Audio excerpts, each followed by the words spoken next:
Hello and welcome to the Nuts and Bolts podcast. I'm your host, Noah Sharfman. I'm joined once again by the man who decided that intro music was unnecessary for the second week, Bear Davis. Coach, what happened?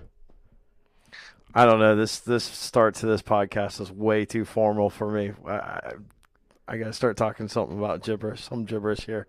Speaking of gibberish, let's just get right into it. We were on air live last week for a Wilmington lacrosse game against Wabash, and it broke down to just a lot of gibberish, mostly about us and cookies. Tell me first about the cookies, and then we'll get to some lacrosse. I'm not going to get into it. I'm still trying to work off that bag of cookies that we went throughout the game, but it certainly it was a nice additive to sitting in the cold press box for sure. Now, the press box wasn't that cold. I mean, it could have been worse. It started off at a balmy, 45. I think we ended up by the end of the game. It was down, I want to say in the teens, maybe a little colder. All I know is if anybody was listening, it might have been the first game that they ever listened to, that the play-by-play was like a tennis match between you and I. Like when it was on your end of the field, you did the play-by-play. On my end of the field, I did the play-by-play. But, it's just like I watched the first episode of like Seinfeld, and no one really knows their role yet. Everyone's trying to fill it out, and it's a horrible. I'm like, this is going to be a horrible show. Maybe by the seventh show, everyone falls into their character. I think that's how we'll be. So you mentioned something there about our listeners, and I just want to make a quick correction. To our listener, I am sorry. It was not our best effort. We're really going over the game tape and seeing how we can get better. We've broken it down from a positional standpoint, and I think you were right. The back and forth tennis match action probably isn't the right way to go about it. And I would say doing our homework and learning everyone on the roster and even some of the non-roster players that Coach Marzano is going to sneak in there. We should probably know number 17's name. And the day that we start getting paid for doing that, I will start investing all that kind of time into it for sure. Do cookies count as payment? Ooh, good question. Probably. All right, so for everyone out there listening, all six of you guys, Mikey B, what's up? I just got to say that they were chocolate chip cookies, and sometimes they would stick together. So you'd get two flat surfaces coming together to kind of make bonus round for sure. A chocolate chip cookie ball. In my book, that's one cookie, right? Correct. Just like if you pull a nacho off, that's one nacho, and the whole thing comes with you. If you get all the sour cream, that's luck of the draw. Absolutely. So as we were talking about, we were at the Wilmington game. And Coach Marzano is on our staff. He's also the only head coach in Wilmington College lacrosse history. And he's gone through something that you've gone through before, which is starting a program. So I wanted to take this first little time here and talk about the struggles, the positives, and everything that goes into starting a program.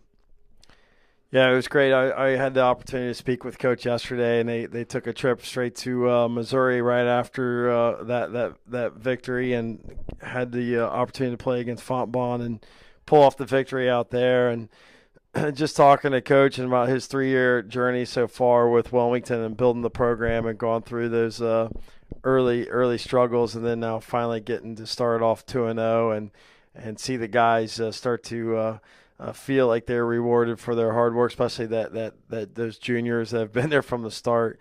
And it's so fun to get to that point where you start to see the guys see the light at the end of the tunnel a little bit about the building of the program, and especially as a coach, because the patience that it takes to to know that there's better days ahead, and to keep driving and keeping positive, keeping your guys positive. And that's why I felt like telling Terry Rupert, the AD there, when they were looking for a coach and they were looking to build the program, realizing where Wilmington has some limitations, and where Dom as a coach could get past those limitations and build a winner there. And I think he's doing a great job of that there. So let's go way back in your coaching career. You've started a number of programs, some even at the high school level back when you were in college. And then after college, you if I'm not mistaken, started the Wheeling Jesuit program, right? So walk me through that. You get the job offer when they decide that they're having a lacrosse program. What's the first thing you do when your AD and your boss is telling you win lacrosse games and you don't have a lacrosse team, you don't have equipment, you don't have anything? What's step one? Well, you sit down and I think you have to kind of figure out what the school a lot. You have to go through and see what their mission is, what their student body's like, and that will help you. Look at rosters of other teams on your campus. Start drawing some parallels to what you're going to build. You look at the basketball team, you look at the football team, you look at where they're drawing kids from, talk to their coaches, find out what has been successful in their recruiting methods and Is that a little Freudian slip there? You want to recruit 6-foot tall kids? Yeah. You want to go to the basketball team. How do you get these 6-foot guys, plus in here? And I think, like a place like Wheeling Jesuit's very unique, with its, Jesuit affiliation and it's very community service based, and it's located in Wheeling, where there's, at that point there was like 2 high school teams in the whole state, of West Virginia. So it was a unique dynamic, and you have to go out and find kids that are going to fit that niche. And I felt like it was a challenge, but year 4 there we had 55-man roster. We were competing. We ended up being a top 10 team in the country, and a couple All-Americans, and the same thing. We went through the same woes as what Dom kind of went through right there, and Dom was a part of that process there, so he knows it from a player perspective. You get kids like Dom, who came there, has just a winning attitude, just very positive about things, and those kind of guys help you turn the corner. So one of the guys on our staff that's new this year, Nat St. Laurent, he's going through that right now at Ohio Northern, the process of building that program and getting it off the ground. If you have advice for a coach in that situation, what is the big takeaway that, other coaches in your conference aren't going to tell you because they don't want that advantage? If everyone out there's not listening and you're talking right to Nat, who's got that task in front of him, what's your advice? Well, the guys are going to want to come in and they're going to start talking about winning right away. Like you're going to sit down in a team meeting and you're going to say, okay, guys, what are some of our team goals this year? And the first thing they say is, well, we want to be undefeated. We want to win a national championship. And that's awesome. I mean, like when you got that kind of energy in the room, but as a coach, you got to, you want to pump the brakes a little bit on some goals that are maybe not something that you can measure, and put, something that they can do on a daily basis, and focus on things that they can control. And so I would say steer your goals towards obtainable, reachable goals on a daily basis. Like, how about show up to practice every day? How about let's get down to giving me your best effort in practice every day? How about giving me your best effort in the classroom? Let's work on that. And then what does that mean? Does that mean that you're going to go to study hall, not miss classes? And then you start looking at those things, and I think what's really cool about that is you can measure those things, and they're obtainable for the guys. Like, let's have our whole team not miss class all week long. Let's see if we could do that. And then once they do that and they start seeing the reward of the good grades and the high GPAs, and not worrying about guys being ineligible and all that kind of stuff, you start to create a culture, and it's a winning culture. I mean, the wins will come. And that's what you tell the guys. It's like all this kind of stuff the byproduct will be us winning and being good. So those are some of the struggles of starting a program from square one. You've been through it at Wheeling. You did it at Robert Morris. What are the positives? Oh, the positives, just the young energy. I mean, the guys are excited. They get to wear the gear for the first time. They're mold. They're building the mold for what you're going to be. And I think just constantly reminding them of that, and that young energy is you're only going to get that once. You're only going to get all freshmen stepping out on the field for the first time. And as a coach, sometimes you just got to embrace that. You got to make sure that they're having fun. Like they understand that it's a game, and that there's not a lot of pressure on them. Like they're the team that the other team has to worry about. And if they get too caught up in what your record is and not looking at the daily progress, then that's when it's not fun. But as a coach, that's your job, is to steer them towards the future and keep them excited.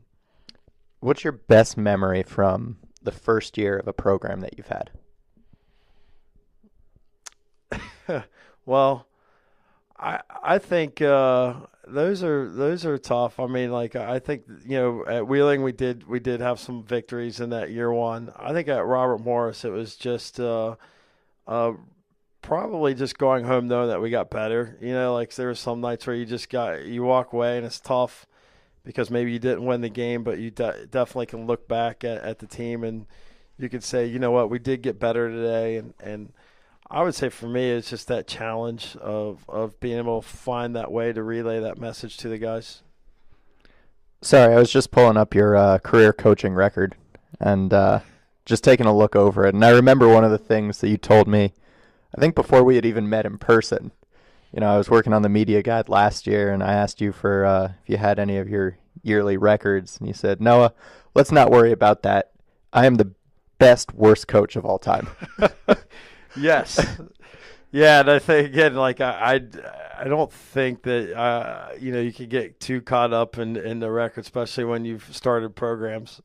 That's tough. Your ego probably can't handle that. I know someone asked me if I'd ever start another college program up, and I was like, I don't know if my ego can handle that right now.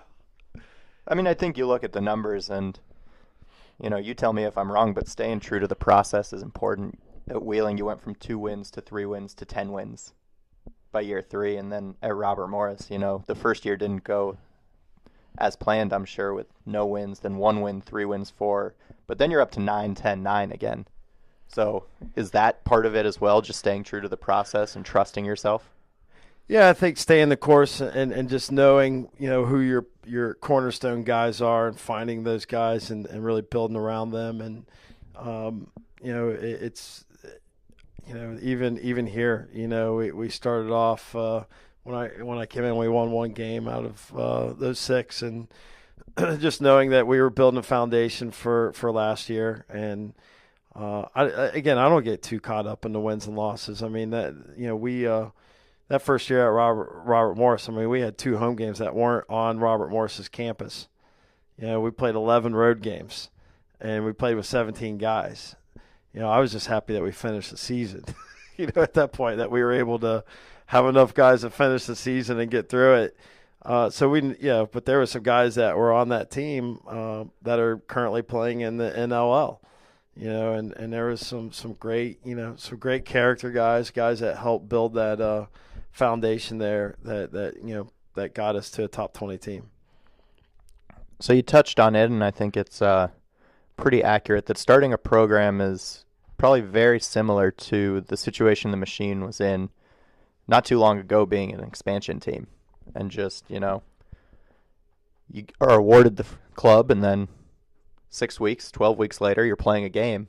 You didn't have a roster before, so you're adding these players and trying to build the team into the philosophy that you want to see on the field.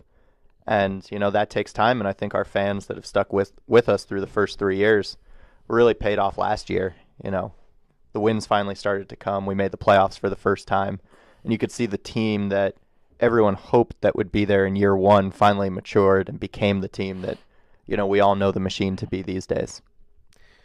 Yeah, there's a couple ingredients that go into that one consistent ingredient that I could say throughout whatever team I've had or been a part of is just the incredible staff. Like a staff that keeps that energy and helps you bring new things to the table. And I know that I feel like that's what we had. One of the, Coach Mariano, I've talked about before, several times about his abilities, and Coach Wolford's he's been coaching forever, seen every scenario, and the Godfather. The Godfather. He has been adds great insight, and then obviously the young, fun energy of Coach Marzano and his experience too as a player and a coach now. So they all help mold that and then help find the right players. For the player side of it, it was just knowing their role. One of the things, just watching the expansion teams, I think what was tough was when you're new, not it's not like every guy on the team knows what their role is. What am I supposed to, what am I doing here? And and I think this explaining at one point last year, we went through offensively at least and wrote out each guy's role, and that was after our Florida game where we just got Logan back and Tommy just came into the lineup, and you could just see that everyone was very, very talented, but they just really were trying to find themselves within the six out on the field, and just sometimes just scripting it out and saying, look, don't try to do too much. Just master your role, and the other five guys are pretty good too. And then as we started developing, you saw the end product was pretty talented. So I want to kind of change course here. We're a few weeks away from the start of the season. Training camp's just around the corner. I'm a little nervous to say it's under 10 days away. These single digits, they scare me. So we got to get ready for that. Let's take a look at, what I think every good coach is going to tell you is the cornerstone of a team. We looked at goalies last week. We're going to look at the defense this week. Give me a big 30,000 view of what our defense looks like coming back this year. Well, last year, we did Greg Bice retired, so one of our veterans, guys that have been there, will not be there. And then with trades and making some moves, we lost a couple other returners. But the guys that are returning that we have, we're real excited about them. We feel like they could carry a lot of the load. We picked up, Stephen Waldeck late in the season last year, and after we got him, we could just see a change in our defense as far as mentality and physical play, and it just brings an incredible positive energy to the team. And we picked up Farrell last year coming into the season, and our transition game went up, and I think our goalies are real comfortable with throwing the ball out to him, and in my mind, I've coached a lot of transition. I've coached up and down teams. I've been a part of teams like that. I don't think anyone understands the transition game better than Brian Farrell, and I can honestly say that he's a coach on the field. When the ball's coming down the field, he's directing traffic, and he understands that part of the game at a very high level. So that's helped our scoring quite a bit. Then also the D-Midi wise, I mean, to watch someone like Dominique Alexander grow from a rookie to where he was at the end of last year is absolutely amazing. I mean, watching him go from a bright-eyed, bushy-tailed, scared at times on the field to decleating, a Casey Powell and decleating, probably every top player he went across was just an awesome experience as a coach. It was very fun. To watch him develop into that player. And then, I'd be crazy not to mention Dana Wilbur, who is this silent killer. You don't hear him talk or say a whole lot, but he's an eraser. I mean, he's taken players and made them disappear in games at times, and he does it very quietly. So I think that speaks a lot to Dana that, of all the guys coming back, you mentioned him last, and he was actually our defensive player of the year. That's kind of the way he gets it done, is you don't necessarily recognize him on the field, but every time you look at a play being made, he's right in the middle of it. And one of the other things you said was about Dominique, and Coach, it's been nice knowing you. I hope Neek's not listening to this podcast because you just called him scared. And if I know Neek, I'm not sure you're making it out of this one. Yeah. Well, he knows I like jabbing him a little bit, but there's no doubt he'll be the first to tell you that first year there was times where he didn't know if he was going blind or backpedaling or what it might be, but certainly came out to training camp in year two and was like night and day from where he came in his first rookie games there, and it was refreshing to see him embrace his role and just become a beast out there for us. And we're excited. Right? I think we have some of the best D-middies. We got a healthy Marshall Burkhart back, and Groot's. Groot walked out with a ton of dirty ground balls last year for us, and just tough as nails. And we like that unit. Our short six D-middies are great. And then, of course, the guys we picked up we're real excited about. Brian Karolinus is, one of the best in the game. He's an all-star, and I think he'll prove that on our roster as well. What can our fans expect from some of the new guys? I know you just mentioned Karolinus, who we traded for from Boston through New York, essentially. And then We have some guys that were on the roster last year in Stephen O'Hara, Jackson Place. Jackson got into a game at New York last year. Stephen spent the majority of the season on the college roster. And then someone like Ty Souders. How do you see those guys fitting in at camp this year? Well, our camp roster is very exciting. I mean, we really have one spot at base defense that we're looking for someone to step up and grab that. So the competition is going to be at a really high level. And Jackson did get some game time and looked awesome. I mean, like any player, your first game out, you're going to get lost at times, but his recovery and his ability to learn throughout a game was pretty good. And so that made us say, hey, we got to have this guy in camp. We want to let him compete for that spot coming in, and we have O'Hara coming in from Notre Dame, who we weren't able to get in last year that we drafted, and excited about him and Souders and Roger Ferguson's tough. I go down the list. I mean, we just got a lot of talent coming in, and probably collectively some of the best talent we've had in a training camp, at least balance wise. So we're talking a lot about the defense. We'd be remiss to say their best chance of, making the squad is almost having a good camp shutting down the offense. Offense in this league tends to win 9 times out of 10. It's almost like baseball where, you're a Hall of Famer in baseball if you fail 70% of the time at the plate. So what's the hardest part about playing defense in this league? Playing defense in this league. Is the hardest part. I mean, everyone's so darn good, man. You start looking at the offensive talent in this league, and Coach Mariano and I talked about, even the best defensemen, there's maybe after the top 2 or 3 guys who are just the best of the best and the shutdown guys. Everybody else, you're looking at a guy that you hope only gets beat 3 times a game. Then there's the next level after that, and then you start getting it gets pretty muddy about talent. But if you're out there and you're only going to get beat 2, maybe 3 times a game, you're a really good defenseman in this league. And that's once you start getting beat 4 or 5 times, now you're in the mix with everybody else out there. But and that's what's tough is sometimes those times you get beat are really glaring, and you're like, oh wow, that guy's not very good. Then you watch the whole tape, you're like, hey, you only really got beat once. And you're like, that's pretty good in this league. I remember that happened to Dana in Rochester, our second to last game of the regular season. I think it was their first possession. He's on Jordan Wolf, and Wolf just comes around from X, just right past Dana, burns him. First shot of the game right by Fipsy, and they score. And you're like, oh, it's going to be a long night. But that was the only time Wolf beat Dana the entire game. So if you look at that, you got beat once, but if you shut a guy out like Jordan Wolf the entire game, you've pretty much done your job. Yeah, and a guy like Dana is a guy who takes those kind of reps, and then next thing you know, he he has the ability to make the adjustments in his game. Each game I think he had sometimes an unfortunate task, or for him probably fortunate. He likes the task of covering everyone's top guy, and the top guy is sometimes going to get one on you, whether it's an off-ball situation.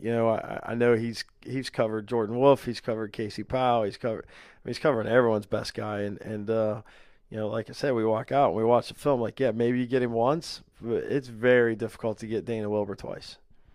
Yeah, and he even was able to chip in on offense. He had the highest shooting percentage on our team last year. He had 1 shot and ripped a 2-point goal against Boston.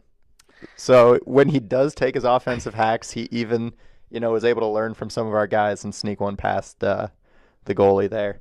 I want to take a moment right now and thank the people that make this wonderful show possible. Bear and I get together and do this every Wednesday night, but we got to thank the people that force us to do this. We do it for free, really, but we probably wouldn't record it at that point. So I want to thank American Bistro 1808 up in Delaware, C12 Lacrosse, CG's Auto Body, Chubby's Sports Grill, Midwest Lacrosse, Yabo's Tacos, Stas Brewing, and of course, the Lacrosse Show on AM 1230 in Columbus every Saturday morning.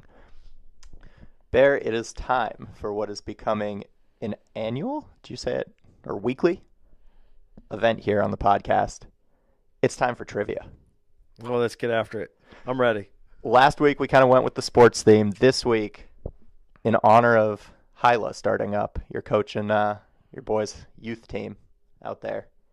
We're doing trivia all about Hilliard, Ohio. Oh, wow. Wow. Wait, you mean I studied Mighty Ducks all week, all the stats from Mighty Ducks, and now you're going to change it up on me? I mean, I can throw a Mighty Ducks question in there. Man, I'm so disappointed in my research for this week's trivia. It's all right. Team Iceland will forgive you. All right, Bear, you grew up in Hilliard. You now live back in Hilliard. Who was Hilliard named for?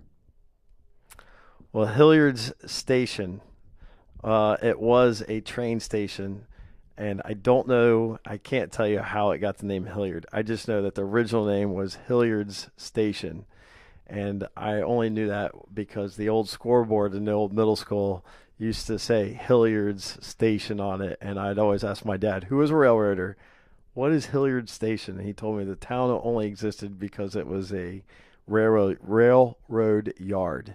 So that's as far as I go for my history. Have no idea why it's named Hilliard, though, unfortunately. I feel like if we're keeping score at home, which we are, I'm going to give you 3/4 of a point for that because that's pretty solid. Like, that's what this guy did with the land. But I was really looking for who the guy was. The guy was John Reed Hilliard. Oh, I was going to say John Hilliard. I was going to say John Hilliard. You probably had like 100% chance of guessing that Hilliard was in his name. Yeah. Considering it's named for him. I was going to say John Hilliard because the other chance is that his name was John. There's a pretty good chance. So John Reed Hilliard bought the land that is now the city of Hilliard in, do you know when? This isn't part of the question. 1847. Actually pretty close. 1852. Yeah. In what year did Hilliard, Ohio officially become a city as recognized by the state of Ohio? Come on, man. 1920. Not as close. That's going to be no points. You know what? I sometimes you just got to say it with confidence. That was my whole plan on that one. I'm not sure you were so confident when you put a question mark at the end of 20. 1920? Okay. 1847. 1847? We just went over he bought the land in 1852. How could it have been a city? Because he made it a city and then he purchased the land. I don't know. Ooh, that's Maverick right there. I kind of like that. Yeah, he bought it like a boss. Unfortunately, you're wrong. It became an officially recognized city by the state of Ohio on December 12th. I'm even giving you the date. 1960. 1960? So it was a village or a town or something that wasn't really a city up until 1960. So that's over 100 years. What I'll do is I'll pay more attention to the sign, Welcome to Hilliard sign, when I go home. Well, now it says a city, but then I don't know. Maybe who knows?